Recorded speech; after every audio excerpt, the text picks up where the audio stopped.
Hey friends, it's Jenny, and this morning we're going to talk about tile, just general information that might be helpful for you as you're thinking about your next project that involves tile. So let's get started. Did you know that you can use floor tile on a wall, but not wall tile on a floor?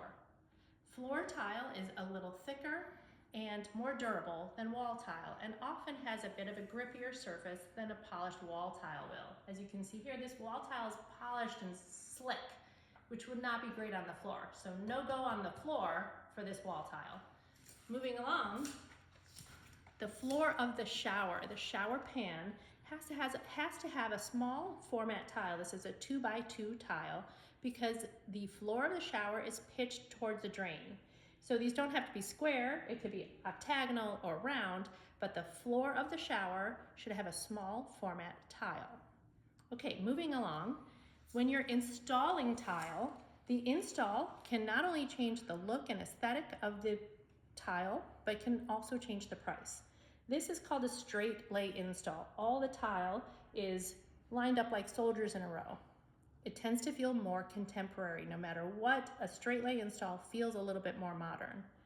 As opposed to a brick or an offset install, this is probably the most common form of install. It looks like a brick wall, and the tile is offset about halfway one row to the next.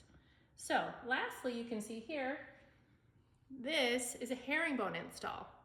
This is the most expensive because there's the most waste with this. And it takes the tile installer the longest time to install it. So speaking of waste, when you're coming up with your quantities for your tile, depending on your pattern, you always have to order 10 to 20% more tile than the square footage in the room for your install. Lastly, both stone and concrete tile should be sealed after you install it. Finally, helpful hint, if you're at a tile store and you're looking at pricing, this tile is 1 foot by 2 foot. It's probably the most popular size that's out there in tile stores right now. But if you look at the price, just pay attention because the price is usually listed per square foot.